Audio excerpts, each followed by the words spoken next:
ಮಾಸಾನಾಂ ಮಾರ್ಗಶೀರ್ಷೋಹಂ. 12 ಮಾಸಗಳಲ್ಲಿ ಮಾರ್ಗಶಿರ ಮಾಸದಲ್ಲಿ ಭಗವಂತನ ವಿಭೂತಿ ರೂಪ ಇದೆ. ಆ ಕಾರಣದಿಂದ ಈ ಮಾಸ ಪವಿತ್ರವಾದ ಮಾಸ. ಈ ಮಾಸದಲ್ಲಿ ಧನುರ್ಮಾಸ, ಸೂರ್ಯ ಧನುರಾಶಿಯನ್ನ ಪ್ರವೇಶ ಮಾಡೋದ್ರಿಂದ ಇದಕ್ಕೆ ಧನುರ್ಮಾಸ ಅಂತ ಕರೀತಾರೆ. ಧನುರ್ಮಾಸದಲ್ಲಿ ಭಗವಂತನ ಅರುಣೋದಯ ಕಾಲಕ್ಕೆ ಭಗವಂತನಿಗೆ ಉದ್ಗಾನ ಅಂದ್ರೆ ಹುಗ್ಗಿಯನ್ನು ನೈವೇದ್ಯ ಮಾಡತಕ್ಕಂಥದ್ದು, ಮಹಾ ಪಾಪ ಪರಿಹಾರವಾಗಿ ಸಕಲ ಮನೋಭೀಷ್ಟಗಳನ್ನು ಕೊಡತಕ್ಕಂತಹ ಅತ್ಯದ್ಭುತವಾಗಿರ್ತಕ್ಕಂಥದ್ದು. ಈ ಮಾಸದಲ್ಲೇ ಬರತಕ್ಕಂಥದ್ದು ವೈಕುಂಠ ಏಕಾದಶಿ,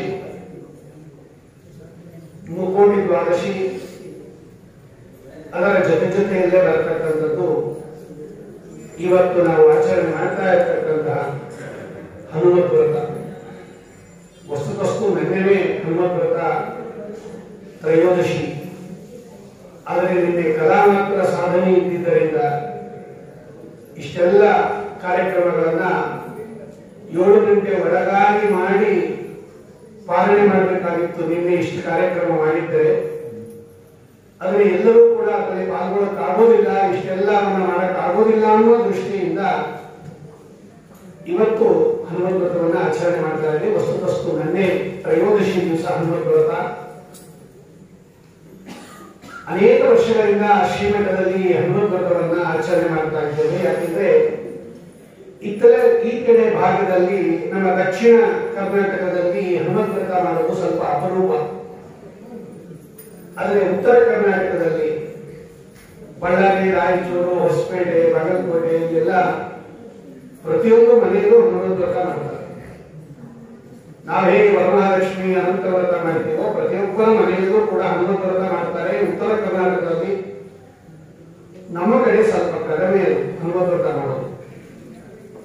ಹಾಗಾಗಿ ಪರಮ ಪವಿತ್ರವಾಗಿರ್ತಕ್ಕಂತಹ ಈ ವ್ರತವನ್ನ ಬಿಡಬಾರದು, ಅವಶ್ಯ ಮಾಡಬೇಕು. ಹಾಗಾಗಿ ನಮ್ಮ ಮಠದಲ್ಲಿ ಸಾಮೂಹಿಕವಾಗಿ ಹನುಮತ್ ವ್ರತವನ್ನ ಆಚರಣೆ ಮಾಡಿದರೆ ಎಲ್ಲರೂ ಕೂಡ ಇದರಲ್ಲಿ ಪಾಲ್ಗೊಳ್ತಾರೆ ಎನ್ನುವ ದೃಷ್ಟಿಯಿಂದ 20 ವರ್ಷಗಳಿಂದಲೂ ಕೂಡ ಶ್ರೀಮಠದಲ್ಲಿ ಈ ಮಾರ್ಗಶಿರ ಶುಕ್ಲ ತ್ರಯೋದಶಿ ದಿವಸ ಹನುಮತ್ ವ್ರತವನ್ನ ಆಚರಿಸಿಕೊಂಡು ಬಂದಿದೆ. ಮುಖ್ಯ ಪ್ರಾಣದೇವರ ಹನುಮಂತ ದೇವರ ವಿಗ್ರಹವೇ ಇದೆ ಮಠದಲ್ಲಿ. ಅದರ ಜೊತೆಯಲ್ಲಿ ಕಲಶವನ್ನು ಇಟ್ಟು ಈ ವ್ರತದ ದಿವಸ ಪೂಜೆ ಮಾಡತಕ್ಕಂಥದ್ದು ಹಿಂದಿನಿಂದ ಬಂದಿದೆ. ಅದರಂತೆ ಇವತ್ತು ಆ ಹನುಮತ್ ವ್ರತದ ಅಂಗವಾಗಿ ಬೆಳಗ್ಗೆಯಿಂದ ಹಿಡಿದು ಇದುವರ ತನಕ ಹನುಮಂತ ದೇವರ ಅಂತರ್ಯಾಮಿಯಾಗಿರ್ತಕ್ಕಂತಹ ಸೀತಾಪತಿ ಶ್ರೀ ರಾಮಚಂದ್ರ ದೇವರ ಪ್ರೀತ್ಯರ್ಥವಾಗಿ ನಾನಾ ವಿಧವಾಗಿರ್ತಕ್ಕಂತಹ ಕಾರ್ಯಗಳು ಅವನ ಅನುಗ್ರಹದಿಂದ ನಿರ್ವಿಘ್ನವಾಗಿ ನಡೆದಿದೆ. ಎಲ್ಲ ಕಾರ್ಯಗಳು ಕೂಡ ಜ್ಞಾನ ಯಜ್ಞದಲ್ಲಿ ಪರಿಸಮಾಪ್ತಿಯಾಗಬೇಕು ಅಂತ ಭಗವಂತ ಹೇಳ್ತಾರೆ. ಗೀತಾ ಜಯಂತಿ ಮೊನ್ನೆ ಏಕಾದಶಿ ದಿವಸ ಸರ್ವಂ ಕರ್ಮಾಖಿಲಂ ಪಾರ್ಥ ಜ್ಞಾನೇ ಪರಿಸಮಾಪ್ಯತೆ ಅಂತ ಕೃಷ್ಣನ ಮಾತು. ನೀವೆಷ್ಟೇ ಹೋಮ ಹವನಾದಿಗಳು ಮಾಡ್ರಿ, ರಥೋತ್ಸವಾದಿಗಳು ಮಾಡ್ರಿ, ಅದು ಜ್ಞಾನ ಕಾರ್ಯದಲ್ಲೇ ಪರಿವಸನ ಆಗಬೇಕು, ಆಗತ್ತೆ ಕೂಡ. ಯಾಕೆಂದ್ರೆ ಕರ್ಮ ಮಾಡೋದೇ ಜ್ಞಾನಕ್ಕೋಸ್ಕರ. ಸೋಚಿತ ಕರ್ಮಗಳ ಆಚರಿಸುತ್ತಾ ಅಂತ ಯಾಕೆ ಆಚರಿಸಬೇಕು ಅಂದ್ರೆ ಒಳ್ಳೆ ಜ್ಞಾನ ಬರಲಿ ಎನ್ನುವುದೇ. ಅಲ್ಲಿಗೆ ಜ್ಞಾನವೇ ಕರ್ಮಕ್ಕೆ ಫಲ. ಆದ್ದರಿಂದ ಎಲ್ಲ ಕರ್ಮಗಳು ಕೂಡ ಅಲ್ಪವಾಗಿರತಕ್ಕಂತಹ ಫಲವನ್ನು ಕೊಡುತ್ತದೆ. ಜ್ಞಾನ ಕಾರ್ಯ ನಡೆದಾಗ, ನಮಗೆ ಜ್ಞಾನ ಬಂದಾಗ ಅದು ಸಂಪೂರ್ಣ ಫಲವನ್ನು ಕೊಡುತ್ತೆ ಅಂತ ಭಗವಂತನ ಮಾತು. ಸರ್ವಂ ಕರ್ಮ ಆಖಿಲಂ ಪಾರ್ಥ ಜ್ಞಾನೇ ಜಾತೆ ಪರಿಸಮಾಪ್ಯತೆ. ಹಾಗಾಗಿ ಅನೇಕ ವರ್ಷಗಳಿಂದ ನಾವು ಈ ಹನುಮತ್ ವ್ರತದ ಕಥೆಯನ್ನ ಕೇಳಿದ್ದೇವೆ. ಆ ಕೇಳಿರ್ತಕ್ಕಂತಹ ಕಥೆಯನ್ನೇ ಮತ್ತೊಮ್ಮೆ ನಮಗೆ ಉಪಲಬ್ಧಿ ಇರತಕ್ಕಂತಹ ಕಿಂಚಿತ್ ಸಮಯದಲ್ಲಿ ಮೆಲುಕು ಹಾಕಿ ಚಿಂತನೆ ಮಾಡಿ ಆ ಹನುಮಂತ ದೇವರ ಸನ್ನಿಧಾನ ಇರತಕ್ಕಂತಹ ಪರಮ ಪವಿತ್ರವಾಗಿರ್ತಕ್ಕಂತಹ ಆ ದೋರ ಏನಿದೆ ದಾರ, ಅದನ್ನ ಧಾರಣೆ ಮಾಡಬೇಕು ಪ್ರತಿಯೊಬ್ಬರು ಕೂಡ. ಇವತ್ತು ಅಷ್ಟು ಕಾರ್ಯಕ್ರಮ 20 ನಿಮಿಷದ ಒಳಗಾಗಿ ಎಲ್ಲ ಮುಕ್ತಾಯವಾಗಿ ಧನುರ್ಮಾಸ ಆದ್ದರಿಂದ ಬೇಗ ತೀರ್ಥ ಪ್ರಸಾದ ಆಗಲಿ ಅನ್ನೋದು ಕೂಡ ಪದಾಧಿಕಾರಿಗಳ ಆಶಯ. ಅದಕ್ಕೆ ಅನುಕೂಲ ಮಾಡಿಕೊಟ್ಕೊಳ್ಳೋಣ. ಹನುಮಂತನ ಕಥೆ ಭವಿಷ್ಯೋತ್ತರ ಪುರಾಣದಲ್ಲಿ ಸ್ವಯಂ ವೇದವ್ಯಾಸ ದೇವರು ಬರೆದಿದ್ದಾರೆ. ಹಾಗಾಗಿ ಆಪ್ತವಾಕ್ಯದಿಂದ ಬಂದಿರತಕ್ಕಂತಹ ವ್ರತ ಇದು. ಗಂಗಾ ತೀರದಲ್ಲಿ ಕಶ್ಯಪಾದಿ ಋಷಿಗಳೆಲ್ಲ ಸತ್ರಯಾಗ ಮಾಡ್ತಾ ಇರ್ತಕ್ಕಂಥ ಕಾಲದಲ್ಲಿ ಸೂತಾಚಾರ್ಯರು ಬಂದಾಗ ಸೂತಾಚಾರ್ಯರನ್ನ ಕಶ್ಯಪಾದಿ ಋಷಿಗಳೆಲ್ಲ ಕೇಳ್ತಾರೆ, ಬೇಕಾದಷ್ಟು ವ್ರತಗಳನ್ನು ನಮಗೆ ಹೇಳಿದ್ದೀರಿ, ಎಷ್ಟೆಷ್ಟು ಪುರಾಣಗಳನ್ನೆಲ್ಲ ಹೇಳಿದ್ದೀರಿ, ಇನ್ಯಾವುದಾದರೂ ಅಪರೂಪವಾಗಿರ್ತಕ್ಕಂತಹ ವ್ರತ ಇದ್ರೆ ನಮಗೆ ತಿಳಿಸ್ಕೊಡ್ರಿ ಅಂತ ಕೇಳಿದಾಗ ಆಗ ಸೂತಾಚಾರ್ಯ ಹೇಳ್ತಾರೆ, ಹೌದು, ಇನ್ನೊಂದು ವ್ರತ ಇದೆ, ಪರಮ ಮಂಗಳಕರವಾಗಿರ್ತಕ್ಕಂಥದ್ದು, ಉತ್ತಮೋತ್ತಮವಾಗಿರ್ತಕ್ಕಂಥದ್ದು. 4 ವರ್ಣದವರು, ಬ್ರಾಹ್ಮಣ, ಕ್ಷತ್ರಿಯ, ವೈಶ್ಯ, ಶೂದ್ರ, 4 ವರ್ಣದವರು ಮಾಡಬೇಕಾಗಿರ್ತಕ್ಕಂತಹ ಪರಮ ಮಂಗಳಕರವಾಗಿರ್ತಕ್ಕಂತಹ ಸಕಲ ಲೋಕಕ್ಕೂ ಕೂಡ ಮಂಗಳವನ್ನು ಕೊಡತಕ್ಕಂತಹ ಒಂದು ಪವಿತ್ರವಾಗಿರ್ತಕ್ಕಂತಹ ಆಯಸ್ಸು, ಆರೋಗ್ಯ, ಸತ್ಸಂತಾನ, ಪುತ್ರ ಪೌತ್ರ, ಮೇಲಾಗಿ ಒಳ್ಳೆ ವಿದ್ಯೆಯನ್ನು ಕೊಡ್ತಕ್ಕಂಥ ವ್ರತ ಇದು. ಹನುಮಂತ ದೇವರ ವ್ರತವನ್ನ ಯಾರು ಮಾಡ್ತಾರೆ ಒಳ್ಳೆ ವಿದ್ಯೆ, ಒಳ್ಳೆ ಜ್ಞಾನ ಬರುತ್ತೆ. ಅಂತಹ ಐಕ ಅನುಷ್ಠಿಕ 2 ಫಲಗಳನ್ನು ಕೊಡ್ತಕ್ಕಂತಹ ಒಂದು ವ್ರತ ಇದೆ. ನೀವು ಇದನ್ನು ಹೇಳ್ತೀನಿ ಅಂತ ಹೇಳಿ ಪಾಂಡವರು ವನವಾಸದಲ್ಲಿದ್ದಾಗ ದ್ವೈತವನ ಅಂತ ಒಂದು ವನ, ಆ ದ್ವೈತವನದಲ್ಲಿದ್ದಾಗ ಒಮ್ಮೆ ವೇದವ್ಯಾಸ ದೇವರು ಬರ್ತಾರೆ ಅಲ್ಲಿಗೆ. ಸ್ವಾಮಿ ಬಂದಂತಹ ವೇದವ್ಯಾಸ ದೇವರನ್ನ ಧರ್ಮರಾಜಾದಿ ಪಂಚಪಾಂಡವರು ಸ್ವಾಗತ ಮಾಡಿ ನಮಸ್ಕಾರ ಮಾಡಿ ಕೂತ್ಕೋತಾರೆ. ಆಗ ವೇದವ್ಯಾಸ ದೇವರು ಸ್ವಯಂ ಹೇಳ್ತಾರೆ, ಧರ್ಮರಾಜ, ನಿಮ್ಮೆಲ್ಲರ ಹಿತಕ್ಕೋಸ್ಕರವಾಗಿ ನಿಮಗೆಲ್ಲ ರಾಜ್ಯ ಪುನಃ ಪ್ರಾಪ್ತಿಯಾಗಬೇಕು ಅಂತ ಹೇಳಿ ನಿಮಗೆ ಒಂದು ವ್ರತವನ್ನ ಉಪದೇಶ ಮಾಡಲಿಕ್ಕೆ ನಾನು ಬಂದಿದ್ದೀನಿ, ಅದನ್ನ ಹೇಳ್ತೀನಿ ಕೇಳ್ತೀನಿ ಅಂತ ಕೇಳಿದಾಗ ಧರ್ಮರಾಜ ಕೇಳ್ತಾನೆ, ಯಾವುದು ವ್ರತ ಅದು, ಯಾವ ದೇವರನ್ನು ಕುರಿತು ಮಾಡತಕ್ಕಂತಹ ವ್ರತ, ಯಾವ ಮಾಸದಲ್ಲಿ ಮಾಡಬೇಕು, ಯಾವ ವಿಧಿವಿಧಾನಗಳೇನು, ಹೇಗೆ ಮಾಡಬೇಕು, ಏನು ಅರ್ಪಣೆ ಮಾಡಬೇಕು, ಇದೆಲ್ಲವನ್ನ ಹೇಳ್ರಿ ಎಂದಾಗ ವೇದವ್ಯಾಸ ದೇವರು ಹೇಳ್ತಾರೆ, ಉತ್ತಮೋತ್ತಮವಾಗಿರ್ತಕ್ಕಂತಹ ಒಂದು ವ್ರತ ಇದೆ ಧರ್ಮರಾಜ, ಇದಕ್ಕೆ ಹನುಮದ್ ವ್ರತ ಅಂತ ಕರೀತಾರೆ. ಮಾರ್ಗಶಿರ ಶುದ್ಧ ತ್ರಯೋದಶಿ ದಿವಸ ಈ ವ್ರತವನ್ನ ಆಚರಣೆ ಮಾಡಬೇಕು. ನದಿ ತೀರದಲ್ಲಿ ಆಚರಣೆ ಮಾಡಬೇಕಾಗಿರ್ತಕ್ಕಂಥದ್ದು ವ್ರತಗಳೆಲ್ಲ. ವಸ್ತುತಸ್ತು ಈ ಹನುಮದ್ ವ್ರತದ ಆಚರಣೆಗೆ ಮುಂಚೆ ಪಂಪಾ ಪೂಜೆ ಅಂತ ಮಾಡ್ತಾರೆ. ಹನುಮಂತ ದೇವರು ಅವತಾರ ಮಾಡಿದ ಜಾಗ ಅದು ಹಂಪೆ. ಅಲ್ಲಿ ಪಂಪಾ ಕ್ಷೇತ್ರ ಅಂತಾನೆ ಅದಕ್ಕೆ ಹೆಸರು. ನಾಮೋಚ್ಚಾರಣೆ ಮಾಡಿ ನಾಮೋಚ್ಚಾರಣ ಮಾತ್ರದಿಂದಲೇ ಪಾಪವನ್ನ ತಲೆಕೆಳಗೆ ಮಾಡುವ ಕ್ಷೇತ್ರ ಅದು. ಪಂಪ ಪಾಪಂ, ನಾವು ಈ ಕಡೆಯಿಂದ ತಿಳಿಸಿದ್ರೆ ಅದು ಪಂಪ ಪಾಪಂ, ಪಾಪವನ್ನ ತಲೆಕೆಳಗಾಗಿ ಮಾಡಿಬಿಟ್ರೆ ಪಂಪ ಆಗುತ್ತೆ ಅಂತ ಭದ್ರಾಜ ಸ್ವಾಮಿಗಳು ಬರೀತಾರೆ. ಅಂದ್ರೆ ಆ ಕ್ಷೇತ್ರಕ್ಕೆ ಹೋದ್ರೆ ಪಾಪಗಳೆಲ್ಲ ತಲೆಕೆಳಗಾಗ್ಬಿಡುತ್ತೆ ಅಂದ್ರೆ ಅರ್ಥಾತ್ ಪರಿಹಾರ ಆಗುತ್ತೆ ಅಂತ. ಅಲ್ಲಿ ಅವತಾರ ಮಾಡಿದ್ದರಿಂದ ಅವರು ಅದಕ್ಕೆ ಪಂಪಾ ಪೂಜೆಯನ್ನ ಮಾಡಿ, ಆ ಕ್ಷೇತ್ರಕ್ಕೆ ಆ ಕ್ಷೇತ್ರಾಭಿಮಾನಿ ದೇವತೆಗೆ ಪೂಜೆಯನ್ನ ಮಾಡಿ ಅದರ ಸನ್ನಿಧಾನದಲ್ಲಿ ಮನಸ್ಸಿನ ಶುದ್ಧತೆಯನ್ನ ತಗೊಂಡು ಈ ಹನುಮಂತ ವ್ರತವನ್ನು ಮಾಡಬೇಕು. 13ನೇ ದಿವಸ ಆದ್ದರಿಂದ ಪೂಜಾ ಸಾಮಗ್ರಿಗಳೆಲ್ಲ 13ರ ಸಂಖ್ಯೆಯಲ್ಲಿರಬೇಕು. ಹನುಮಂತ ದೇವರಿಗೆ ಈ ಹಳದಿ ಬಣ್ಣ ಶ್ರೇಷ್ಠ ಅಂತ ಹೇಳಿದ್ದಾರೆ. ಆದ್ದರಿಂದ ಹಳದಿ ಬಣ್ಣದ ವಸ್ತ್ರ, ಹಳದಿ ಬಣ್ಣದ ಯಜ್ಞೋಪವೀತ, ಹಳದಿ ಬಣ್ಣದ ಹೂವುಗಳು, ಹಳದಿ ಮಂತ್ರಾಕ್ಷತೆ. ರಾಯರ ಮಠ ಆದ್ರೂ ಕೂಡ ಇವತ್ತು ಹಳದಿ ಮಂತ್ರಾಕ್ಷತೆಯನ್ನೇ ನಮ್ಮ ಮಠದಲ್ಲಿ ಕೊಡೋದು. ಎಲ್ಲರೂ ಕೂಡ ಹನುಮಂತ ವ್ರತಕ್ಕೆ ಹಳದಿ ಮಂತ್ರಾಕ್ಷತೆಯನ್ನು ಉಪಯೋಗಿಸಬೇಕು. 13 ಸೇರು ಗೋಧಿಯನ್ನ ಬ್ರಾಹ್ಮಣರಿಗೆ ವಾಯಿದ ದಾನದ ರೂಪದಲ್ಲಿ ಕೊಡಬೇಕು. ಆ ದೋರೆ ಇದೆಯಲ್ಲ ಅದರಲ್ಲಿ 13 ಗಂಟುಗಳಿರಬೇಕು ಅಂತ ಭಗವಂತ ವೇದವ್ಯಾಸ ದೇವರು ಹೇಳಿ, ಇದು ಈ ಮಾರ್ಗಶಿರ ಶುದ್ಧ ತ್ರಯೋದಶಿ ದಿವಸ ಮಾಡತಕ್ಕಂತಹ ವ್ರತ ಯಾರು ಮಾಡಿದ್ರು ಅಂತ ಕೇಳ್ತಾನೆ ಯುಧಿಷ್ಠಿರ. ಯಾಕಂದ್ರೆ ಈ ಭೂಮಿಯಲ್ಲಿ ಬರಬೇಕಾದ್ರೆ ದೇವಾನುದೇವತೆಗಳು ಯಾರಾದ್ರೂ ಮಾಡಿ ಅದನ್ನ ಭೂಮಿಯಲ್ಲಿ ಪರಿಚಯ ಮಾಡಿಕೊಡ್ಬೇಕು. ಹೇಗೆ ಬಂತು ಇದು ಭೂಮಿಗೆ ಅಂದಾಗ ವೇದವ್ಯಾಸದೇವರು ಹೇಳ್ತಾರೆ, ಒಂದ್ಸಲ ಕೃಷ್ಣ ಪರಮಾತ್ಮ ಅವರೇ, ವೇದವ್ಯಾಸದೇವರೇ ಕೃಷ್ಣ ಪರಮಾತ್ಮ ಆ ರೂಪದಿಂದ ಒಂದ್ಸಲ ಬಂದಿದ್ದ. ಪಾಂಡವರು ಕಾಡಿನಲ್ಲಿ ಇದ್ದಾಗ ಬಂದಿದ್ದ. ದ್ರೌಪದಾದೇವಿಗೆ ಉಪದೇಶ ಮಾಡಿ ಭಗವಂತ ದ್ರೌಪದಾದೇವಿಯ ಕೈಯಲ್ಲಿ ಹನುಮದ್ವ್ರತ ಮಾಡಿಸಿದ. ದ್ರೌಪದಾದೇವಿ ದೊಡ್ಡ ಅಧಿಕಾರಿಣಿಯವರು, ವಾಯುದೇವರ ಪತ್ನಿ. ಅಂತಹ ದ್ರೌಪದಾದೇವಿ ಯುಧಿಷ್ಠಿರನಿಗಿಂತ ದೊಡ್ಡವಳವರು.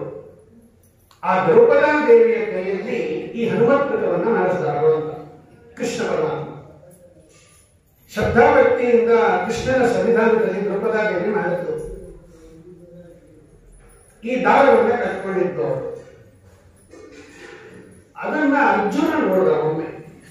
ಆ ಗೌರವನ್ನ ನೋಡಿ ಸ್ವಲ್ಪ ಐಶ್ವರ್ಯವದ ಅಂತ ಒಂದ್ ಕಡೆ ಇದೆ, ಅಸುರಾವೇಶ ಅಂತ ಒಂದ್ ಕಡೆ ಇದೆ. ದೊಡ್ಡವರು ಯಾವಾಗ ಈ ತರ ಮಾಡ್ತಾರೋ ಅಲ್ಲಿ ಅಸುರನ ಪ್ರಭಾವ ಇರುತ್ತೆ. ಆ ಅವಹೇಳನ ಮಾಡಿದ ಅರ್ಜುನ. ಏನು ದ್ರೌಪದಿ ಕೈಗೆ ಏನೋ ದಾರ ಕಟ್ಕೊಂಡಿದೆಯಲ್ಲ. ಆಗ ದ್ರೌಪದಿ ಹೇಳಿದ್ರು, ಸ್ವಾಮಿ ಪರಮ ಪವಿತ್ರವಾಗಿರ್ತಕ್ಕಂತಹ ಹನುಮದ್ವ್ರತವನ್ನು ಮಾಡಿ ಧಾರಣೆ ಮಾಡಿಕೊಂಡಿರ್ತಕ್ಕಂತಹ ಘೋರ ಇದು. ಅದರ ಮಹಿಮೆಯಿಂದಲೇ ನಮಗೆಲ್ಲ ಈ ರಾಜ್ಯ ಐಶ್ವರ್ಯ ಬಂದಿರತಕ್ಕಂಥದ್ದು ಅಂತ ದ್ರೌಪದಾದೇವಿ ಎಷ್ಟಾದರೂ ದೊಡ್ಡೋಳವರು, ಗುರುಪತ್ನಿಯವರು, ಇಂದ್ರಾದಿ ದೇವತೆಗಳಿಗೆ ಗುರುಸ್ಥಾನದಲ್ಲಿ ಇರತಕ್ಕಂತಹವರು ಹೇಳಿದ್ರು. ಆದರೆ ಸ್ವಲ್ಪ ಐಶ್ವರ್ಯ ಮತ್ತನಾಗಿರ್ತಕ್ಕಂತಹ ಅರ್ಜುನ ಅದನ್ನ ಅವಹೇಳನ ಮಾಡಿಬಿಟ್ಟ. ಏನದು ಹನುಮಂತ ಅಂತ, ಅದೊಂದು ಕಪಿ.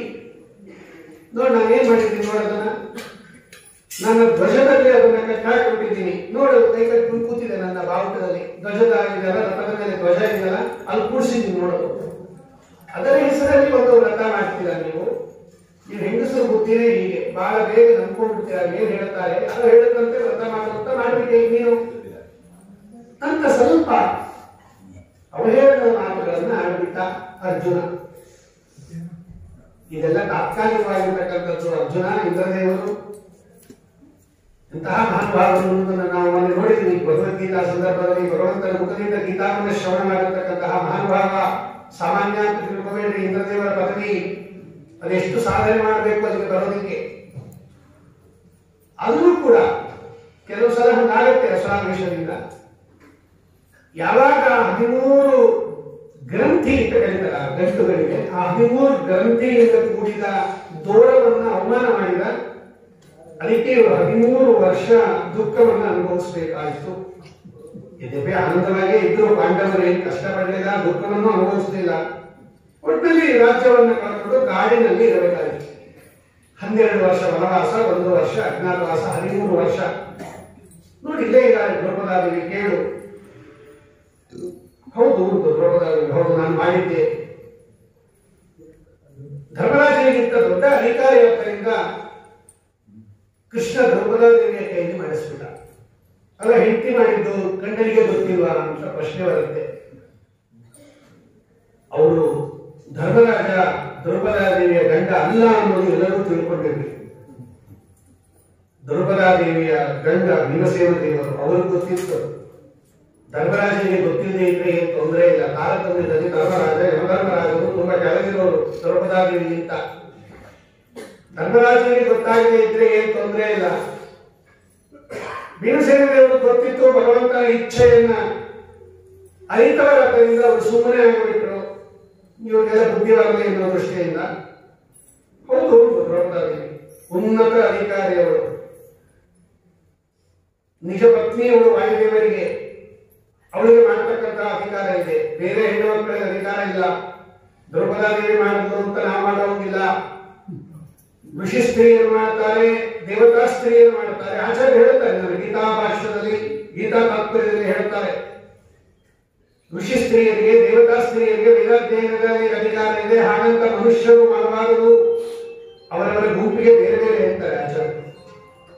ಒಟ್ಟಿನಲ್ಲಿ ಅನುಮೋದಿಸುವುದು ದ್ರೌಪದಿ. ಹೌದು ಮಾಡಿದ್ದು ನಿಜ, ಅರ್ಜುನ ಅದನ್ನು ಅವಹೇಳನ ಮಾಡಿದ್ದು ನಿಜ. ಅದಕ್ಕೆ ನಮಗೆ ಈಗ 13 ವರ್ಷ ದುಃಖ ಪ್ರಾಪ್ತಿಯಾಗಿದೆ. ಏನ್ ಮಾಡಬೇಕು ಅಂತ ಕೇಳಿದಾಗ,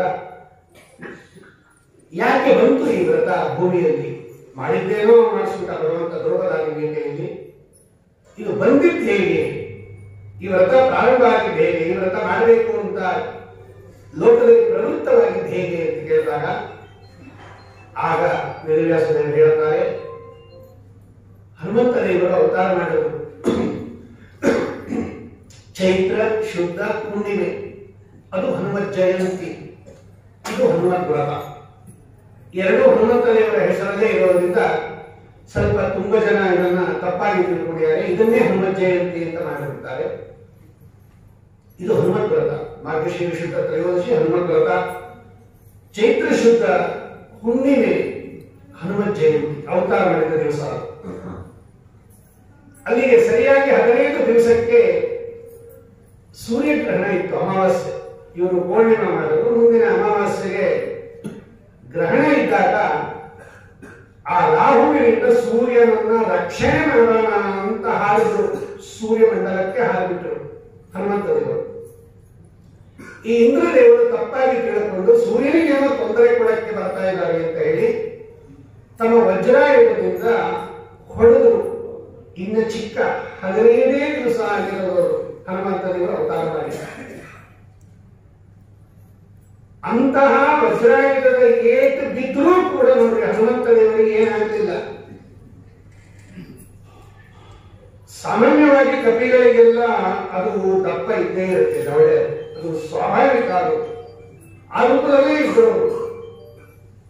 ಇಂದ್ರದೇವರ ವಜ್ರಾಯುಧದಲ್ಲಿ ಭಗವಂತನ ಸಂವಿಧಾನ ಇದೆ, ಆಯುಧಾನಾಮಹಂ ವಜ್ರ ಅಂತೆಲ್ಲ ನೋಡಿದ್ವಿ ನಾವು. ಅಂತಹ ವಜ್ರಾಯುಧದ ಏಟು ಬಿದ್ದರೂ ಕೂಡ ಹನುಮಂತ ದೇವರಿಗೆ ಏನೂ ಆಗಲಿಲ್ಲ ಅನ್ನೋದಕ್ಕೇನೆ ಅವರಿಗೆ ಹನುಮಾನ್ ಅಂತ ಹೆಸರು. ಹನು ಅಂದ್ರೆ ಸಂಸ್ಕೃತದಲ್ಲಿ ದವಡೆ, ಈ ದವಡೆ ಭಾಗಕ್ಕೆ ಹನು ಅಂತ ಕರೀತಾರೆ. ಅತಿ ಪ್ರಶಸ್ತವಾದ ಹನು ಉಳ್ಳದ್ದರಿಂದ ಅವರು ಹನುಮಾನ್ ಅಂತ ಹೆಸರು. ಇಂದ್ರದೇವರು ಹೊಡೆದಿದ್ದಕ್ಕೆ ದವಡೆ ಊದ್ಕೊಂಡ್ಬಿಡ್ತು ಅಲ್ಲ, ಕೋತಿಗಳಿಗೆ ಯಾವಾಗಲೂ ಇದ್ದೇ ಇರುತ್ತೆ. ಅದು ಕಪಿರೂಪದಲ್ಲೇ ಬಂದಿರೋದವರು. ಭಗವದ್ ಉಪಾಸನಾರ್ಥಂ ಸ್ವೇಚ್ಛೆಯ ಗೃಹೀತ ರೂಪಾಣ ಅಂತ ಕರೀತಾರೆ ರಾಯರು. ಅವ್ರು ಯಾವ್ಯಾವ ರೂಪದಲ್ಲಿ ಭಗವಂತನನ್ನ ಆರಾಧನೆ ಮಾಡಬೇಕು ಅಂತ ಆಸೆ ಇದೆಯೋ ಆ ರೂಪದಿಂದ ಇಚ್ಛೆಯಿಂದ ಬರ್ತಾರೆ. ಯಾವುದೋ ಕರ್ಮ ಮಾಡಿ ಕೋಟಿ ರೂಪದಲ್ಲಿ ಬಂದವರಲ್ಲ ಹನುಮಂತ ದೇವರು. ಆ ರೂಪದಲ್ಲಿ ಭಗವಂತನ ಸೇವೆ ಮಾಡಕ್ಕೆ ಅವಕಾಶ ಇದೆ, ವಿಪುಲ ಅವಕಾಶ ಅಂತ ಬಂದವರು. ವಜ್ರಾಯುಧದ ಏಟು ಬಿದ್ದು ಹನುಮಂತ ದೇವರಿಗೆ ಏನಾಗಲಿಲ್ಲ. ಆದ್ದರಿಂದ ಅವರು ಹನುಮಾನ್ ಅಥವಾ ಹನು ಶಬ್ದಕ್ಕೆ ಸಂಸ್ಕೃತದಲ್ಲಿ ಜ್ಞಾನ ಅಂತ ಅರ್ಥ. ಹನು ಹಿಂಸಾಗತ್ಯೋ ತದಾತು, ಗತಿ ಶಬ್ದಕ್ಕೆ ಜ್ಞಾನ ಅಂತ ಅರ್ಥ, ಜ್ಞಾನವಾನ್ ಅಂತ ಅರ್ಥ. ಹನುಮಾನ್ ಅಂದ್ರೆ ಜ್ಞಾನವಾನ್. ಅಲ್ಲಿ ತಿರ್ಗಾ ಜ್ಞಾನ ಅನ್ನೋದು ಉಪಲಕ್ಷಣ. ಜ್ಞಾನದ ಜೊತೆಗೆ ಎಲ್ಲ ಸದ್ಗುಣಗಳನ್ನ ತಗೋಬೇಕು. ಅಲ್ಲಿಗೆ ಹನುಮಾನ್ ಅಂದ್ರೆ ಸಕಲ ಸದ್ಗುಣವಾನ್ ಅಂತ ಅರ್ಥ. ಯೇ ಗುಣಾನಾಮ ಜಗತ್ ಪ್ರಸಿದ್ಧಾಃ ಯಂ ತೇಷು ತೇಷು ಸ್ಮರಿದರ್ಶಯಂತಿ ಸಾಕ್ಷಾತ್ ಮಹಾಭಾಗವತ ಪ್ರಬಲಂ ಶ್ರೀಮಂತಮೇನಂ ಹನುಮಂತ ಮಾಹುತ ಶ್ಲೋಕ. ಶ್ರೀಮಂತಂ ಗುಣಗಳಿಂದ ಶ್ರೀಮಂತರಾದ್ದರಿಂದ ಅವರು ಹನುಮಾನ್ ಅಂತ ಹೆಸರು. ಯಾವಾಗ ಇಂದ್ರದೇವರು ವಜ್ರಾಯುಧದಿಂದ ಹೊಡೆದು ದೈತ್ಯರಿಗೆ ಸ್ವಲ್ಪ ಮೋಹ ಉಂಟು ಮಾಡೋಕ್ಕೋಸ್ಕರವಾಗಿ ಮೇಲಿಂದ ಬಿದ್ದುಬಿಟ್ರು ಈ ಹನುಮಂತ ದೇವರು. ಇವರೆಲ್ಲ ಭಗವಂತನಂತೆ ವ್ಯಾಪಾರ ಮಾಡ್ತಾರೆ. ಹನುಮಂತ ದೇವರ ವ್ಯಾಪಾರ, ವಾಯುದೇವರ ವ್ಯಾಪಾರ ಸ್ವಾಮಿಯ ವ್ಯಾಪಾರದಂತೆ ಇರುತ್ತೆ. ಆಚಾರ್ಯರು ನಿರ್ಣಯದಲ್ಲಿ ಬರೀತಾರೆ ಸುಂದರಕಾಂಡದಲ್ಲಿ. ತಸ್ಯ ಚೇಷ್ಟಾನುಸಾರೇಣ ಅಂತ ಬರೀತಾರೆ. ರಾಮದೇವರ ಚೇಷ್ಟೆಯಂತೆ ಭಗವಾನ್ ಹನುಮಂತ ದೇವರ ಚೇಷ್ಟೆ ಆದ್ದರಿಂದ ಮೇಲಿಂದ ಬಿದ್ದುಬಿಟ್ರು ಹನುಮಂತ ದೇವರು. ತಾವೇ ಬಿದ್ರು. ವಾಯುದೇವರಿಗೆ ಕೋಪ ಬಂದ್ಬಿಟ್ಟು. ಇವರದೇ ಮೂಲ ರೂಪ, ಮೂಲ ರೂಪಕ್ಕೂ ಅವತಾರ ರೂಪಕ್ಕೂ ತಂದೆ ಮಗ ಅಂತ ಹೇಳ್ತಾರೆ ಶಾಸ್ತ್ರದಲ್ಲಿ. ಅವರದೇ ರೂಪ ಆದರೂ ಕೂಡ ನನ್ನ ಮಗುಗೆ ಇಂದ್ರದೇವರು ಹೊಡೆದು ಬಿಟ್ರಲ್ಲ ಅಂತ ವಾಯುದೇವರಿಗೆ ಕೋಪ ಬಂದು ಆ ಕೂಸನ್ನ ಎತ್ಕೊಂಡು ಒಂದು ಗುಹೆ ಒಳಗೆ ಪ್ರವೇಶ ಮಾಡಿಬಿಟ್ರು ವಾಯುದೇವರು. ವಾಯುದೇವರು ಯಾವಾಗ ಗುಹಾ ಪ್ರವೇಶ ಮಾಡಿಬಿಟ್ರು ಎಲ್ಲರಿಗೂ ಉಸಿರಾಡೋದೇ ಕಷ್ಟ ಆಗುತ್ತೆ. ಇವತ್ತು ವಾಯುದೇವರ ಅನುಗ್ರಹದಿಂದಲೇ ಎಲ್ಲರೂ ಕೂಡ ಉಸಿರಾಡ್ತಾ ಇರೋದು, ಅವರು ಹಂಸಮಂತ್ರ ಜಪ ಮಾಡ್ತಾ ಇರೋದ್ರಿಂದಲೇ ಎಲ್ಲರೂ ಬದುಕಿರೋದು ಅಂತ ಎಲ್ಲರಿಗೂ ಗೊತ್ತದು. ಯಾವಾಗ ಅವರು ಕೋಪ ಮಾಡಿಕೊಂಡು ವಾಯುದೇವರು ಗುಹೆಯೊಳಗೆ ಹೊರಟವರು ಎಲ್ಲರಿಗೂ ಉಸಿರಾಡಕ್ಕೆ ಕಷ್ಟ ಆಗೋಯ್ತು. ಆಗ ಎಲ್ಲ ಬ್ರಹ್ಮದೇವರ ಹತ್ರ ಹೋಗಿ ತುಂಬಾ ಕೋಪ ಮಾಡ್ಕೊಂಡಿದ್ದಾರೆ ವಾಯುದೇವರು, ಆ ಮಗನಿಗೆ ಏನು ಬಿದ್ದಿದೆ ಅಂತ. ನೀವು ಅವರಿಗೆ ಸಮಾಧಾನ ಮಾಡಬೇಕು ಅಂದಾಗ ಬ್ರಹ್ಮದೇವರು ಬಂದು ವಾಯುದೇವರಿಗೆ ಸಮಾಧಾನ ಮಾಡಿ, ಇಲ್ಲ ನಿಮ್ಮ ಕೂಸಿಗೆ ಗೊತ್ತಾಗದೆ ಇಂದ್ರದೇವರು ಹೋದ್ರು, ಕ್ಷಮಾ ಮಾಡಿದ್ರೆ ಅವರ ಪರವಾಗಿ ಅಂತ ಹೇಳಿ ಆಗ ಆ ಕೂಸಿಗೆ ಬೇಕಾದಷ್ಟು ವರ ಕೊಡ್ತಾರೆ ಬ್ರಹ್ಮದೇವರು. ನಿಮಗೆ ಆರೋಗ್ಯವಾಗಿ ಚಿರಂಜೀವಿನಾಗು, ನೀನು ಎಲ್ಲ ಜ್ಞಾನ ಬರಲಿ ನಿನಗೆ, ಮೇಲಾಗಿ ನಿನ್ನ ಹೆಸರಿನಲ್ಲಿ ಒಂದು ವ್ರತ ಪ್ರಾರಂಭವಾಗಲಿ ಅಂತ ಬ್ರಹ್ಮದೇವರು ಹೇಳ್ತಾರೆ. ನೋಡಿ, ಆವಾಗ ಪ್ರಾರಂಭ ಆಯಿತು ಬ್ರಹ್ಮವ್ರತ. ನಿನ್ನ ಹೆಸರಿನಲ್ಲೇ ಒಂದು ವ್ರತ ಜನಗಳು ಮಾಡಲಿ, ಆ ವ್ರತವನ್ನು ಮಾಡಿರ್ತಕ್ಕಂಥವರಿಗೆ ಸಕಲ ಸನ್ಮಾನಗಳ ಉಂಟಾಗಲಿ ಅಂತ ಬ್ರಹ್ಮದೇವರು ಇದನ್ನ ಪ್ರಾರಂಭ ಮಾಡಿದರು. ಅವತ್ತಿನಿಂದ ಈ ಮಾರ್ಗಶಿರ ಶುದ್ಧ ತ್ರಯೋದಶಿಯ ದಿವಸ ಈ ವ್ರತ ಮಾಡಲಿ ಅಂತ ವಿಧಿವಿಧಾನಗಳನ್ನು ಬ್ರಹ್ಮದೇವರೇ ಹೇಳ್ಕೊಟ್ರು, ಹಿಂಗೆ ಮಾಡ್ಬೇಕಂತ. ಆಗ ಎಲ್ಲರೂ ಪ್ರಾರ್ಥನೆ ಮಾಡಿದಾಗ ಬ್ರಹ್ಮದೇವರ ಆದೇಶದಂತೆ ಆ ಕೂಸು ಅದೇನು ಸುಮ್ಮನೆ ಮನೆಯಿತ್ತು, ಹೇಳಿದ್ರು ಲೋಕರೀತ್ಯ, ಅದು ಒಳ್ಳೆ ದಷ್ಟಪುಷ್ಟವಾಗಿ ಇತ್ತು. ವಾಯುದೇವರಿಗೂ ಸಂತೋಷ ಆಯಿತು, ಆಚೆ ಬಂದರು, ಎಲ್ಲರೂ ಕೂಡ ಪ್ರಾಣಧಾರಣ ಮಾಡಿದ್ರು. ಆಮೇಲೆ ವಾಯುದೇವರು ಹನುಮಂತ ದೇವರು ಇಷ್ಟು ಕಥೆಯನ್ನ ಸ್ವಯಂ ರಾಮದೇವರಿಗೆ ತಾವೇ ಹೇಳುತ್ತಾರೆ. ಇದು ಆವಾಗ ಅಂದ್ರೆ ಹನುಮಂತ ದೇವರು ಹುಟ್ಟಿದ ತಕ್ಷಣ ನಡೆದ ಘಟನೆ ಇದು. ಇದನ್ನ ಹನುಮಂತ ದೇವರು ರಾಮದೇವರನ್ನ ಭೇಟಿ ಮಾಡಿದಾಗ ಕಿಷ್ಕಿಂಧಾಕಾಂಡ ರಾಮಾಯಣದಲ್ಲಿ ಹನುಮಂತ ದೇವರು ರಾಮದೇವರ ಹತ್ರ ಹೇಳ್ತಾರೆ, ಸ್ವಾಮಿ ನಿಂಗೆ ಗೊತ್ತೇ ಇದೆ, ನೀನು ಸರ್ವಜ್ಞ ಶಿಖಾಮಣಿ, ಆದರೂ ಕೂಡ ನಾನು ನಿಮ್ಮ ಮೇಲೆ ವಿನಂತಿ ಮಾಡ್ಕೊತೀನಿ, ನನ್ನ ಹೆಸರಿನಲ್ಲಿ ಒಂದು ವ್ರತ ಇದೆ. ರಾಮದೇವರಿಗೆ ಎಲ್ಲ ಗೊತ್ತಿದ್ರು ಕೂಡ, ಹೌದಾ ಹನುಮಂತ, ಯಾವ್ದಪ್ಪ ಅಂತ ಕೇಳಿದ್ರು. ಯಾವ್ದದು? ಆಗ ಹನುಮಂತ ದೇವರು ಎಲ್ಲ ಹೇಳಿದ್ರು, ನಿಮ್ಗೆ ಗೊತ್ತಿದೆ ಸ್ವಾಮಿ, ನನ್ನ ಬಾಯಲ್ಲೇ ಕೇಳಬೇಕು ಅಂತ ಆಸೆ ಇದೆ ಅಂತ ಹೇಳಿ ಇಷ್ಟು ಕತೆ ಹನುಮಂತ ದೇವರು ಹೇಳಿದ್ರು. ಹೀಗೆಲ್ಲ ಆಯ್ತು, ಹೀಗೆಲ್ಲ ಆಯ್ತು ಅಂತ. ಹೌದಾ, ಬಹಳ ಸಂತೋಷ ಅಂದ ರಾಮ. ಆ ಹನುಮಂತ ದೇವರು ಹೇಳಿದ್ರು, ಸ್ವಾಮಿ ಇನ್ನೊಂದು ರಿಕ್ವೆಸ್ಟ್ ಮಾಡ್ಕೋತೀನಿ ನಾನು. ಏನು? ಈ ವ್ರತ ನೀ ಮಾಡ್ಬಿಡು ಒಂದು. ನೋಡಿ, ಈ ಹನುಮಂತ ವ್ರತ ಇದೆಯಲ್ಲ, ನೀ ಮಾಡ್ಬಿಡು ಸ್ವಾಮಿ ಈ ವ್ರತ. ಯಾಕೆ ಒಪ್ಕೊಂಡ ಭಗವಂತ ಅಂದ್ರೆ, ಯದ್ಯಪಿ ಭಗವಂತೆಯಲ್ಲಿ ವಾಯುದೇವರಲ್ಲಿ ಅನಂತ ಗುಣಗಳಿಂದ ಪೂರ್ಣನಾದವನು, ದೊಡ್ಡವನಾದವನು ಭಗವಂತ, ಸಾಕ್ಷಾತ್ ವಾಸುದೇವ ರೂಪ ಪರಮಾತ್ಮ ಶ್ರೀರಾಮಚಂದ್ರ, ಅವನ ಬಂಟ, ಅವನ ಸೇವಕ, ಅವನ ದಾಸ ದೂತ ಹನುಮಂತ ದೇವರು. ಆದರೂ ಕೂಡ ಭಗವಂತ ಈ ವ್ರತವನ್ನು ಲೋಕದಲ್ಲಿ ಪ್ರಸಿದ್ಧ ಮಾಡಬೇಕು. ರಾಮದೇವರು ಮಾಡಿಬಿಟ್ಟಿದ್ದಾರೆ ಅಂದ್ರೆ ಎಲ್ಲರೂ ಕಣ್ಣು ಮಾಡಿಬಿಡ್ತಾರೆ ಅನ್ನೋ ದೃಷ್ಟಿಯಿಂದ ನನ್ನ ಭಕ್ತನ ವ್ರತವನ್ನ ಲೋಕದಲ್ಲಿ ಪ್ರಸಿದ್ಧಿ ಮಾಡಬೇಕು ಅನ್ನೋ ದೃಷ್ಟಿಯಿಂದ ಸ್ವಯಂ ರಾಮದೇವರು ಮಾಡಿದ್ರು ಈ ವ್ರತವನ್ನ.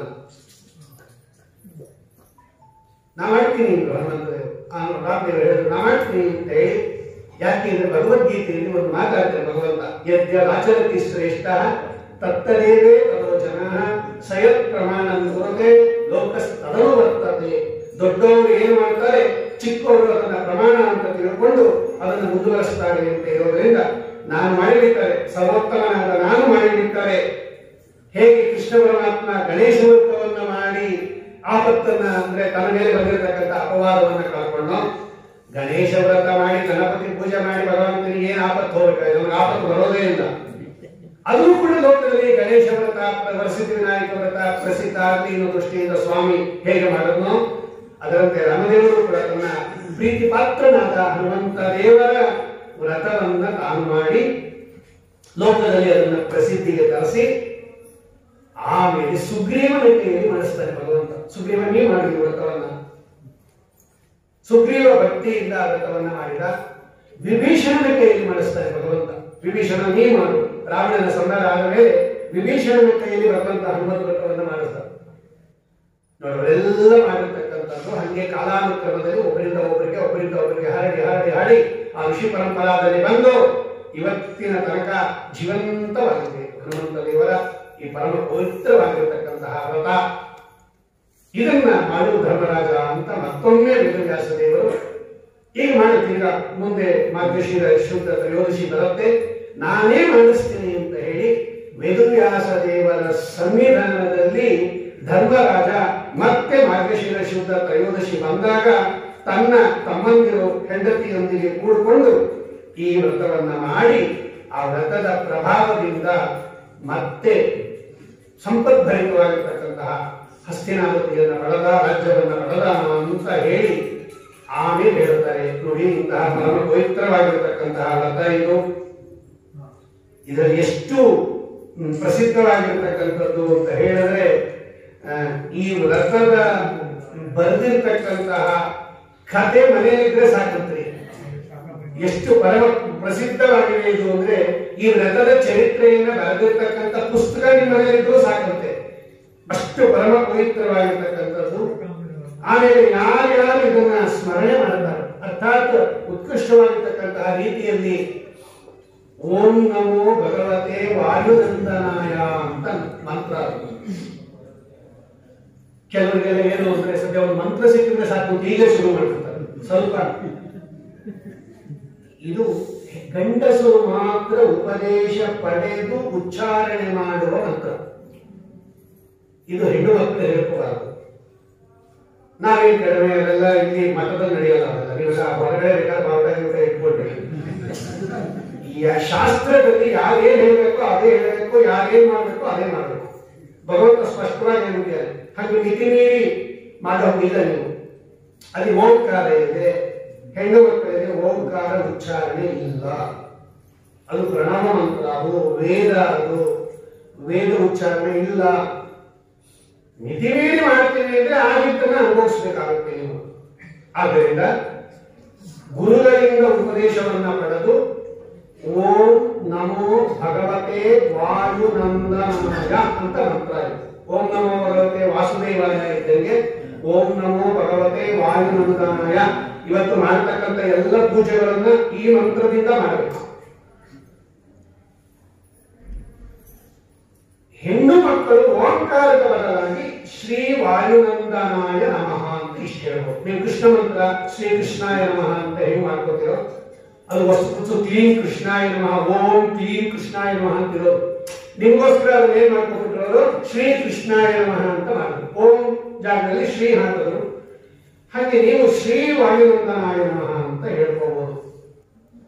ಆದ್ರೆ ಗುರುಗಳಿಂದ ಉಪದೇಶ ಪಡೆದು ಮಾಡಬೇಕು. ಯಾವುದೇ ಮಂತ್ರ ಇಲ್ಲಿದ್ರೆ ಬಳಸೋದಿಲ್ಲ. ಆಚಾರ್ಯರು ಸ್ಪಷ್ಟವಾಗಿ ಹೇಳ್ತಾರೆ, ಭಾಗವತದಲ್ಲಿ ಸ್ಪಷ್ಟವಾಗಿದೆ. ಆದ್ದರಿಂದ ನಾವು ಬರುತ್ತೆ ಅಂತ ಹಂಗೆಲ್ಲ ಮಾಡಬಿಡಬಾರ್ದು. ಓಂ ನಮೋ ಭಗವತೆ ವಾಯುನಂದನಾಯ ಅಂತ ಯಾರು ಸಿದ್ಧಿ ಅಂತ ಕರೀತಾರೆ. ನಮ್ಮಲ್ಲಿ ಮಂತ್ರಗಳು ಬೇಕಾದಷ್ಟು ಇರ್ಬೋದು, ಆದ್ರೆ ಸಿದ್ಧಿ, ಆ ಮಂತ್ರ ಜಪ ಮಾಡೋರಿಗೆ ಒಂದು ಸಿದ್ಧಿ ಇರಬೇಕು. ಆ ಸಿದ್ಧಿ ಪುರುಷರು ಈ ಮಂತ್ರವನ್ನು ಜಪ ಮಾಡಿದ್ರೆ ಸಕಲ ಆ ಸಂಪತ್ತನ್ನು ಕೊಡ್ತಕ್ಕಂಥದ್ದು. ತುಂಬಾ ಜ್ವರ ಬಂದ್ಬಿಟ್ಟಿರುತ್ತೆ ಅಂತ ಇಟ್ಕೊಳ್ರಿ, ಮಹಾಜ್ವರ, ತುಂಬಾ ದೊಡ್ಡ ದೊಡ್ಡ ಜ್ವರಗಳು ಬಂದಿದ್ರೆ ಈ ನೀರನ್ನ ಅಭಿಮಂತ್ರಣ ಮಾಡಿ ಅಥವಾ ಗಂಧವನ್ನ ಅಭಿಮಂತ್ರಣ ಮಾಡಿ ಈ ಮಂತ್ರದಿಂದ ಆ ಜ್ವರ ಬಂದಿರೋರ ಹಣೆಗೆ ಪಟ್ಟ ಹಾಕಬೇಕು. ಗಂಧವನ್ನ ಅಥವಾ ತೀರ್ಥವನ್ನ ಪ್ರೋಕ್ಷಣೆ ಮಾಡಬೇಕು. ವಿಶೇಷವಾಗಿ ಅವರಿಗೆ ಅನುಗ್ರಹ ಆಗುತ್ತೆ. ಇದೆಲ್ಲ ಅಲ್ಲೇ ಇದೆ, ಭವಿಷ್ಯೋತ್ತರ ಪುರಾಣದಲ್ಲೇ ಇದೆ ಇದೆಲ್ಲ. ಅದನ್ನ ವೇದವ್ಯಾಸದೇವರು ಹೇಳಿ ಇಂತಹ ಪರಮ ಪವಿತ್ರವಾಗಿರ್ತಕ್ಕಂಥದ್ದು. ರೋಗ ಪರಿಹಾರ ನೋಡಿ, ಹನುಮಂತ ವ್ರತ ಮಾಡಿದ್ರೆ ಏನೇನು ಬೆನಿಫಿಟ್ ಅಂತ ನೋಡೋಣ. ಮೋಕ್ಷ ತನಕ ಕರ್ಕೊಂಡು ಹೋಗ್ತಾರೆ. ವಾಯುದೇವರ ಸಾಮರ್ಥ್ಯ ಇದೆ. ಸ ಏನಾನ್ ಬ್ರಹ್ಮಗಮಯತಿ, ವೇದ ಸೂತ್ರ ಹೇಳ್ತಾ ಇದೆ ಆ ಮಾತನ್ನ. ಆದರೂ ಕೂಡ ಈ ಲೋಕದಲ್ಲಿ ಏನಾಗುತ್ತಪ್ಪ ಅಂದ್ರೆ ಮೊದಲು ರೋಗ ಪರಿಹಾರ. ಇವತ್ತು ನಾನಾವಿಧವಾಗಿರ್ತಕ್ಕಂತಹ ರೋಗದಿಂದ ಎಲ್ಲರೂ ಬಳಲ್ತಾ ಇದ್ದಾರೆ, ಮತ್ತೆ ವಾಪಸ್ ಬರ್ತಾ ಇದೆ. ನೀವೆಲ್ಲ ಟಿವಿಯಲ್ಲಿ ನೋಡ್ತಾ ಇದ್ದಾರೆ. ರೋಗ ಪರಿಹಾರ, ಹನುಮತ್ ವ್ರತವನ್ನ ಮಾಡಿ ಯಾರು ಧೋರಣೆ ಮಾಡ್ತಾರೆ ಅವರಿಗೆ ರೋಗ ಪರಿಹಾರ. ಸಂತಾನ ಪ್ರಾಪ್ತಿ, ಇದೊಂದು ಪ್ರಾಬ್ಲಮ್ ಇದೆ. ಈಗ ಹೊಸದಾಗಿ ಬರ್ತಾ ಇರತಕ್ಕಂಥದ್ದು ಮದುವೆ ಆಗದೆ ಇರೋದು ಒಂದು, ವಿವಾಹ ಆಗದೆ ಇರೋದು ಒಂದು, ವಿವಾಹ ಆದ್ಮೇಲೂ ಸಂತಾನ ಆಗದೆ ಇರೋದು ಒಂದು. ಇತ್ತೀಚಿನ ದಿವಸಗಳಲ್ಲಿ ಜಾಸ್ತಿ ಆಗ್ತಾ ಇರತಕ್ಕಂಥದ್ದು ನಮ್ಮ ಮಕ್ಕಳ ಸಮಾಜದಲ್ಲಿ. ನಾನು ಹೇಳ್ತಾ ಇರೋದು ಸಂತಾನ ಪ್ರಾಪ್ತಿಗೆ ಒಳ್ಳೆ ವ್ರತ ಇದು ಈ ಹನುಮತ್ ವ್ರತ. ಇನ್ನು ಐಶ್ವರ್ಯ ಪ್ರಾಪ್ತಿ, ಅದೆಲ್ಲದಕ್ಕಿಂತ ಹೆಚ್ಚಾಗಿ ಒಳ್ಳೆ ವಿದ್ಯೆ ಬರುತ್ತೆ ನೋಡಿ. ಒಳ್ಳೆ ವಿದ್ಯೆ ಬರಬೇಕು ಅಂದ್ರೆ ಹನುಮತ್ ವ್ರತ ಮಾಡಬೇಕು. ನಿಮಗೆ, ನಿಮ್ಮ ಮಕ್ಕಳಿಗೆ, ಮೊಮ್ಮಕ್ಕಳಿಗೆ ಎಲ್ಲರಿಗೂ ಕೂಡ ಒಳ್ಳೆ ಸದ್ವಿದ್ಯಾವನ್ನ ಕೊಡ್ತಕ್ಕಂತಹ ವ್ರತ, ಒಳ್ಳೆ ಜ್ಞಾನವನ್ನು ಕೊಡ್ತಕ್ಕಂತಹ ವ್ರತ, ಕಡೆಗೆ ಮೋಕ್ಷ ಪ್ರಾಪ್ತಿ. ಇದು ಬೇರೆ ಯಾವ ವ್ರತದಿಂದಲೂ ಬರಲ್ಲ, ಹನುಮತ್ ವ್ರತದಿಂದ ಬರುತ್ತೆ. ಯಾಕೆಂದ್ರೆ ಹನುಮಂತ ದೇವರು ರೆಕಮೆಂಡ್ ಮಾಡಿದ್ರೆ ಭಗವಂತ ಮೋಕ್ಷ ಕೊಡೋದು ಭಗವಂತನೇ. ಆದ್ರೆ ಹನುಮಂತ ದೇವರು ರೆಕಮೆಂಡ್ ಮಾಡಬೇಕು ಮೋಕ್ಷ ಕೊಡುವಂತ, ಅರ್ಥಾತ್ ವಾಯುದೇವರು ರೆಕಮೆಂಡ್ ಮಾಡಬೇಕು.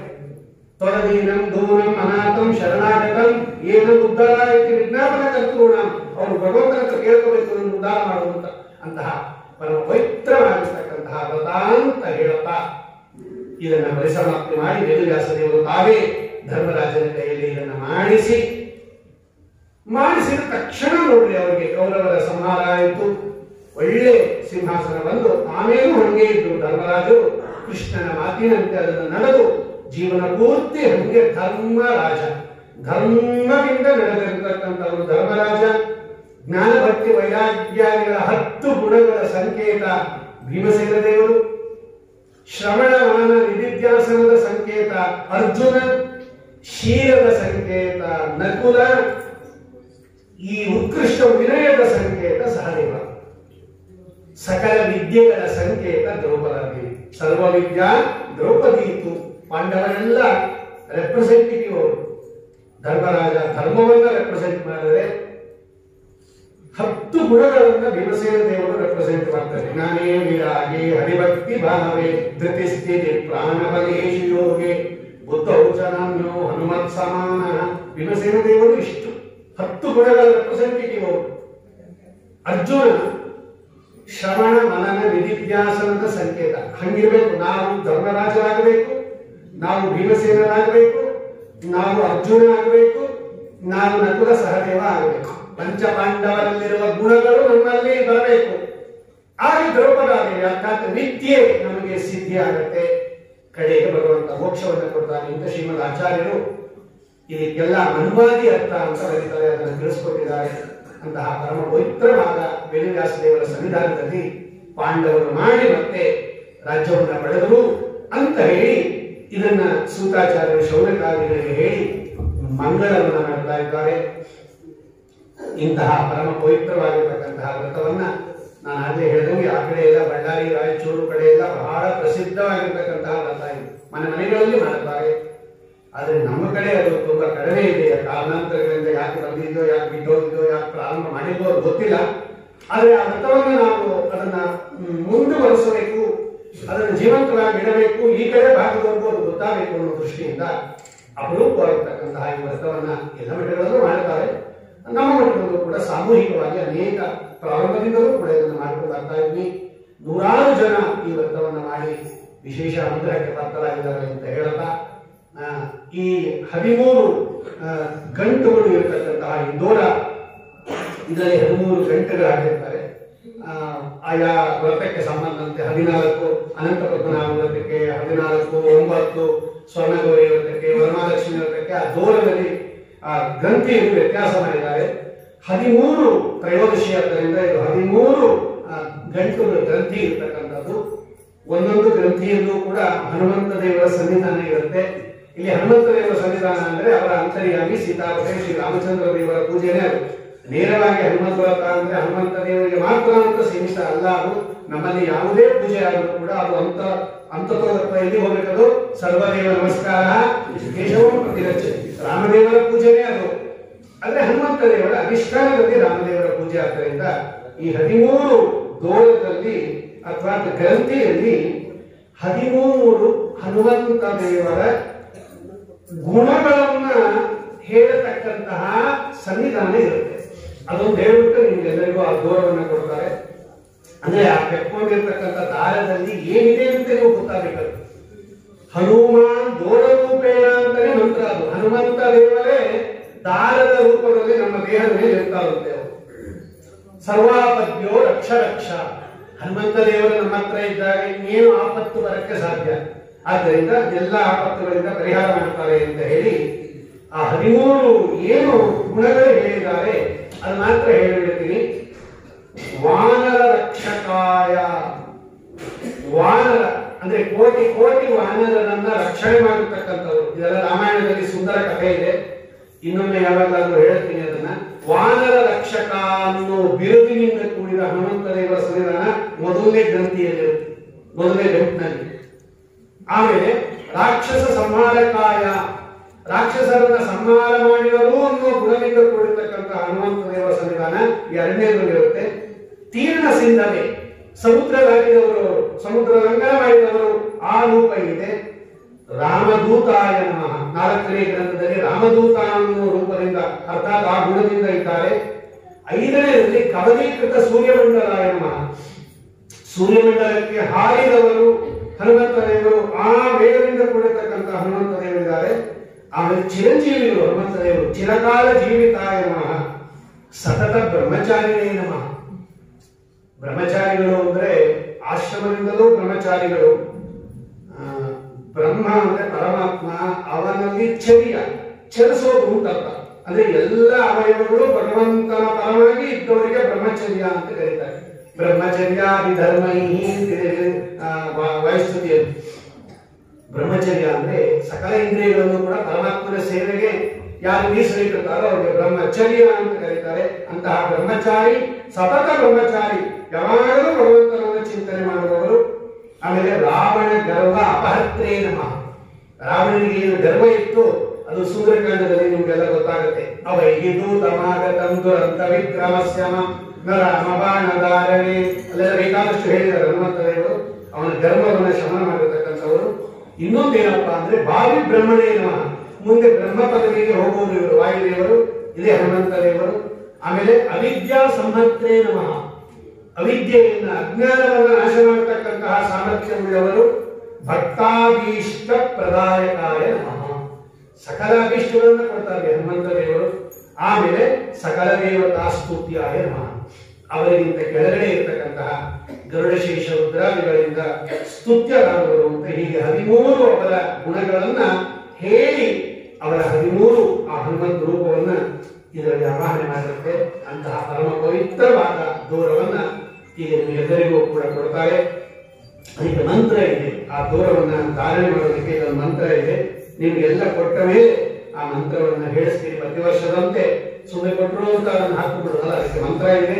ಹಳೆ ದೂರವನ್ನ ವಿಸರ್ಜನೆ ಮಾಡೋದಕ್ಕೂ ಮಂತ್ರ ಇದೆ. ಆದ್ದರಿಂದ ಈ ನೂತನ ದೂರವನ್ನ ಹಾಕೊಂಡ ಮೇಲೆ ಆ ಹಳೆ ದೂರವನ್ನ ತೆಗಿಬೇಕು. ಆದ್ದರಿಂದ ಗಲಾಟೆ ಮಾಡಬೇಕು. ನೀವಿರೋ ಕಡೆಗೆ ಕೊಡ್ತಾರೆ. ಎಲ್ಲೆಲ್ಲಿ ನೀವು ಕೂತಿದಿರೋ ಅಲ್ಲಲ್ಲೇ ಆ ದೂರವನ್ನ ತಂದುಕೊಡ್ತಾರೆ. ಒಂದು ಕೊಡ್ತಾರೆ ಈಗ ಹಾಕೊಳ್ಳೋದಕ್ಕೆ. ಆಮೇಲೆ ಸೇವಾಕರ್ತರಿಗೆ ಅದೆಲ್ಲ ವ್ಯವಸ್ಥೆ ಅವರು ಮಾಡಿದ್ದಾರೆ. ಅದುವರ ತನಕ ಈ ವಾಯುಸ್ತುತಿಯಲ್ಲಿ ಪರಮ ಮುಖ್ಯವಾಗಿರ್ತಕ್ಕಂತಹ ಒಂದು ಅಭೀಷ್ಟ ಶ್ಲೋಕ ಯಾವ್ದಪ್ಪ ಅಂದ್ರೆ ಈ ಮಾತರ್ಮೇ ಮಾತರಿಶ್ವರನು. ಅದರಿಂದ ದೋರ ಎಲ್ಲರಿಗೂ ಕೊಡ್ತಾರೆ. ಕೊಡೋ ತನಕ ಗಲಾಟೆ ಮಾಡಿ, ಯಾರು ಗಲಾಟೆ ಮಾಡಬಹುದು. ಸೈಲೆಂಟ್ ಆಗಿ ಕೊಡಬೇಕು, ಸೈಲೆಂಟ್ ಆಗಿ ತಗೋಬೇಕು, ಮಾತೇ ಆಡಬೇಡಿ. ನೀವೆಲ್ಲ ಶ್ರೀ ವಾಯುನಂದನಾಯ ನಮಃ ಅಂತಾನೆ ಹೇಳ್ತಾ ಇರ್ಬೇಕು. ನೀವೆಷ್ಟು ಜಪ ಮಾಡ್ತೀರೋ ಅಷ್ಟು ಆ ದಾರದಲ್ಲಿ ಸಿದ್ಧಿ ಬರುತ್ತೆ. ಅದರಿಂದ ಶ್ರೀ ವಾಯುನಂದನಾಯ ನಮಃ ಅಂತ ಹೆಣ್ಣು ಮಕ್ಕಳು ಹೇಳ್ಕೊತಾ ಇದ್ರಿ. ಅದನ್ನ ಹೇಳ್ಕೊಂಡೆ ದಾರ ಸ್ವೀಕಾರ ಮಾಡ್ಬೇಕು. ನೀವು ಬೇರೆ ಇನ್ನೊಂದು ಮಾತಾಡ್ಕೊಡುದು. ನಾವು ಈ ಮಾತನ್ನೇ ಮಾತರಿಶ್ವರನ ಅನ್ನೋದು ಎಷ್ಟರ ಆಗುತ್ತೋ ಅಷ್ಟರ ಪಾರಾಯಣ ಮಾಡ್ತಾ ಇರ್ತೀವಿ. ಅದು ಹಾಕೊಳ್ಳೋ ತನಕ ಅದನ್ನ ಪಾರಾಯಣ ಮಾಡಿ. ಓಂ ತಸ್ಮಾನ್ ಗುರುಭೂತ ವೈರಿವದಂ ಮಾತಂಗಮಾದ್ಯತ್ಕಟ ತುಂಬೋವಚಾರಿ ವಿಪಾಟನಾದಿಕಪಟು ಪ್ರತ್ಯೇಕವಜ್ರಾಯಿತಾ ಶ್ರೀಮತ್ಕಂಠೀರಮಾಸ್ಯ ಪ್ರತತ ಸುನಕರಾಧಾರಿತಾರಾದಿಭೂರ ರಂಧ್ರಸ್ತ್ರಧ್ವಾಂತಶಾಂತ ಪ್ರವಿರತಮನಸಾ ಭಾವಿತಾನಾಕಿವೃಂದೈ ಲಕ್ಷ್ಮೀಕಾಂತ ಸಮಂಕರೋ ವಿಕಲಯನ್ ನೈವೇದಿತುಸ್ತೆ ಸಮಂ ಪಶ್ಯಾಮ್ಯುತ್ತಮವಸ್ತು ದೂರತರತೋ ಅಪಾಸ್ತಂ ಸೂರ್ಯೋಷ್ಟಮಃ ಯದ್ರೋಷೋತ್ಕರನಕ್ಷನೇತ್ರಕುಟಿಲ ಪ್ರಾಂತೋ ವಿಲಾಗ್ನಿಸ್ಫುರತ್ ತದ್ಯೋತೋಪಮವಿಸ್ತುಲಿಂಗಮಸಿತಾ ಹರಿ ಓಂ ಶ್ರೀಮದ್ವಿಷ್ಣುರ್ಗಿರಿಷ್ಠಾಮತಿಗುಣಗುರುತಮಃ ಶ್ರೀಮದಾನಂದ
प्रसीद कपिपुंगव प्रसीद कपिपुङ्गव